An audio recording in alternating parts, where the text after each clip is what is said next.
So looking then at tenancy management. Now tenancies have got their own option in the top menu, meaning they've got their own dashboard, their own grid, and as discussed earlier, you can add a tenancy from here as well. Your quick links will be showing in the drop down, and the quick links are configured from the tenancies dashboard. So clicking into the tenancies dashboard, you've got a standard quick find, the navigation history, the quick statistics, and the all-important quick links. Now the quick links are configured by clicking on the cog icon in the right hand corner of the quick links pod, which is at the bottom right.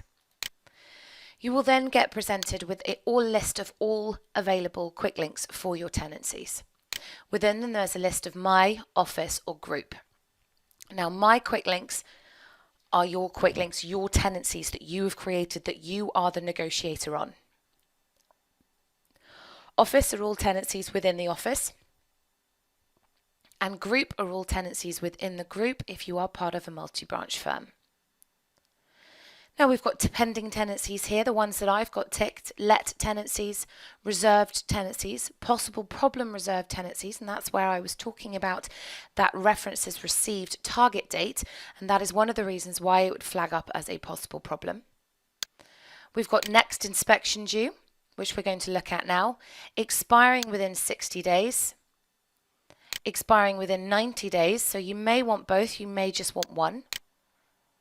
We've also got let only, rent collection, fully managed, so you can look at which ones you are thinking about.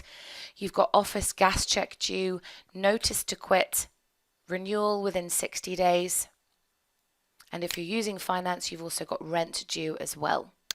So there's a whole bunch of quick links here that are available for you. The one that we are going to be looking at, once you've ticked all of the ones that you want, to press the save button, and the one that we are going to be looking at now is the next inspection due.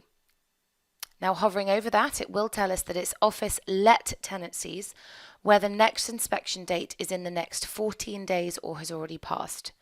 It will give you 2 weeks to book in your inspections. Clicking into that quick link opens up a pre-filtered grid. Now the next inspection date is stored on the tenancy record. So clicking into the tenancy, that's where the next inspection date field is held on the details tab. From the action menu of the tenancy, you do have the option of booking an inspection in, and that will take you through to the diary. On the diary, we can book in an inspection. So we're going to book it in for 2 o'clock today. Right click and select property inspection. That has pulled through the property details and the tenancy details. There is no need to use the applicant and the landlord because they are contained in the tenancy already. If you've got somebody that does your inspections for you, you can add them in as a contact onto this record. So what we need to do now is make sure that we've set the times in there properly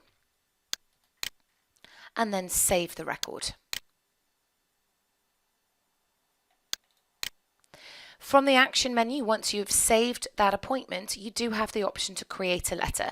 So you could create a letter to the applicant and say that you are coming to do an inspection.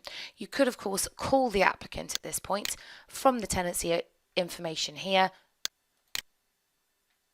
and you can call the tenant and try and book in the inspection if necessary. You could, of course, do it from the actual tenancy grid as well, the pre-filtered grid. You can right-click and create outputs from here. So you could create a letter. If there were multiple tenancies in here, you could create a letter for all the tenancies and book those inspections in, get them to get in touch with you to book those inspections in. Once that appointment has been booked in, it's in the diary now.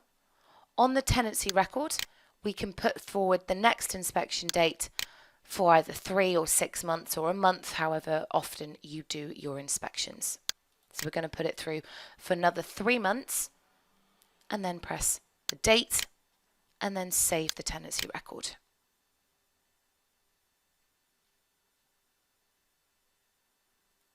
If we go back to the tenancies dashboard, that quick link now will have refreshed itself, and there are now no office next inspection due because we've booked that inspection in and moved forward the tenancy date field.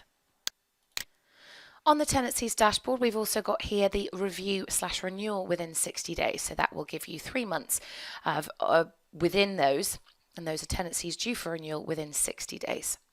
Clicking into that again would open up a pre-filtered grid, and you can click into each tenancy or send a bulk email to the tenants letting them know that they are up for review or renewal.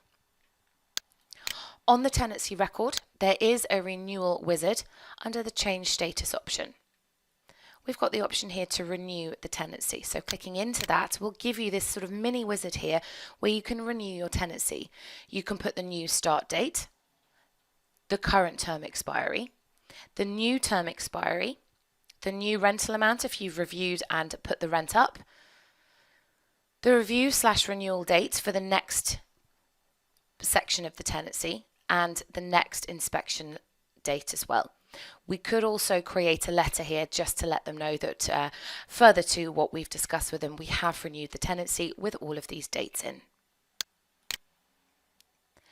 Back onto the dashboard again, we have got expiring within 60 days. Okay, so again, these are let tenancies where the term expiry is in the next 60 days. There is also a 90-day quick link there as well.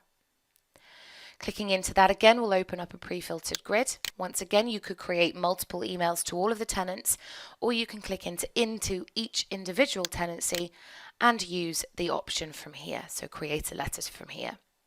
There is also the end tenancy wizard as well, again under change status, so end tenancy.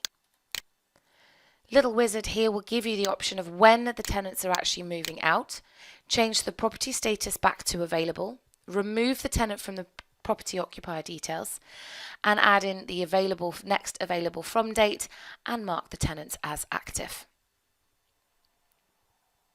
So that will give you again a week when you press the end button. Now, if you wanted to mark the property as available, but you didn't want to end the tenancy right now until they actually move out, you can do that. You could put the property back on the market from the property record and add in a new pending tenancy on the property record, waiting for the new tenants to get involved with that.